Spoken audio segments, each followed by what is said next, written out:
Hey guys, I need to finally address something that I'm sure a few of you have been wondering about.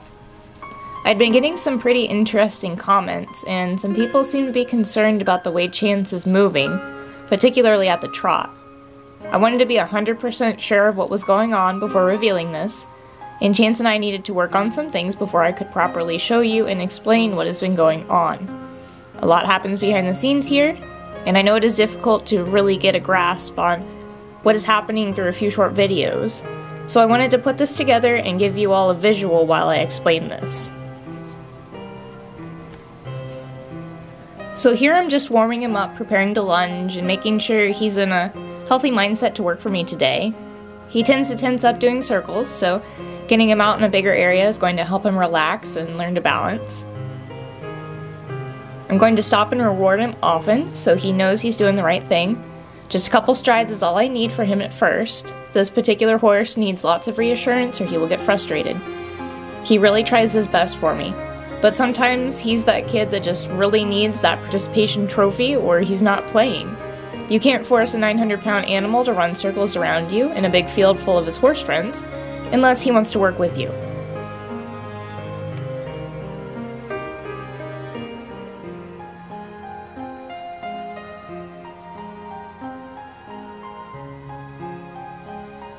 So the thing I really wanted to show you guys is actually pretty unexpected. You can see when he trots that he does not move like a normal horse. And no, he's not lame. His hooves are fine. This has nothing to do with how he's trimmed. His hips are not broken. His legs are fine. His muscles are fine.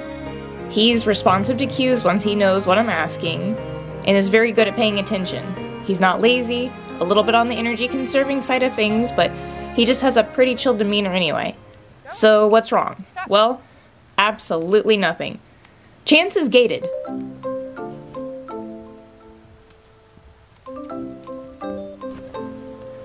What we're looking at now is his Foxtrot. This basically just means that he has the ability to change the timing of his footfalls, and by delaying the rear legs by a split second, he's able to perform a 4-beat broken trot. This eliminates the moment of suspension seen in the normal hard trot, because there are always hooves on the ground, and eliminates the need to post.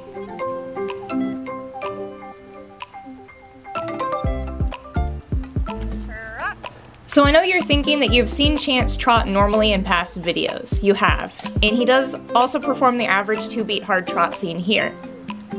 I'm working with him to separate the two gaits with two distinct cues, however I'm more heavily rewarding the 4-beat gait, and we're working on refining it.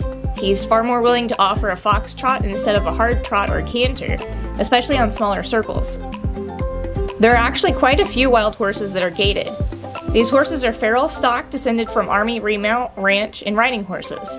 There are very few herds of true Spanish Mustangs, and the Nevada herds are largely comprised of gaited breeds such as the Paso Fino, Peruvian Paso, Manga Larga Marchador, Standard Bred, Rocky Mountain Horse, Tennessee Walker, Missouri Foxtrotter, Mountain Pleasure Horse, and Saddlebred. Antelope Valley horses like Chance frequently test with Rocky Mountain, Paso Fino, and Mountain Pleasure DNA. He's getting pretty animated now that he's warmed up, so I want to make sure he's not just scared of the whip. I don't want him just bolting off at the sight of the whip, but I also really don't want him freezing in place. Ear movement shows me he's watching the whip and also checking in on me so he doesn't miss a cue. I love working with this horse.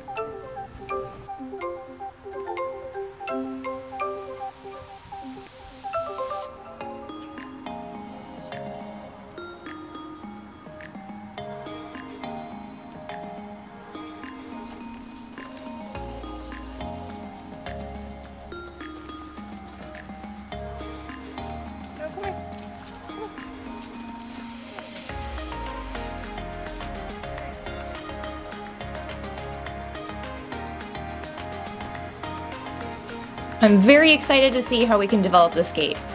Sand tends to make gaited horses more on the trotty side and short-strided, so getting him out and riding on a firmer surface may help him develop a more even 4-beat gait such as a saddle rack. I filmed a little in slow motion so you can really see how his legs are moving as he gaits. With a hard trot, you would see diagonal legs moving in unison, 1, 2, 1, 2, 1, 2. With a foxtrot, diagonal legs are still moving together, but the rear leg hits a moment after the first. 1, 2, 3, 4. 1, 2, 3, 4. He tripped on a little mound there, so we really need to get him lifting his feet, but the basis for the gait is there, as well as variations of the 4-beat gaits.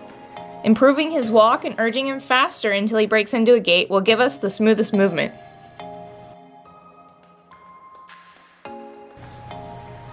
There are actually many gaits that gaited horses can perform. They all fall somewhere between the trot, a 2-beat diagonal gait, and the pace, a 2-beat lateral gait. The spectrum roughly goes trot, foxtrot, saddle rack, rack, stepping pace, and pace. There are also other unique 4-beat gaits, such as the flat walk and running walk signature to the Tennessee walking horse, and the classic fino, paso corto, and paso largo of the paso fino. Gaited horses are born with the ability to alter their trot, and many will from birth. Trainers can then work to shape the gait into what they want.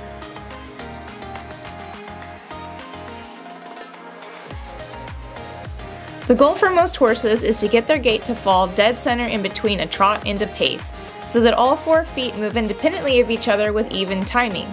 This is commonly called a saddle rack and is very comfortable to ride. The closer a gait gets to a pace or a trot, the more a rider will be jostled in the saddle.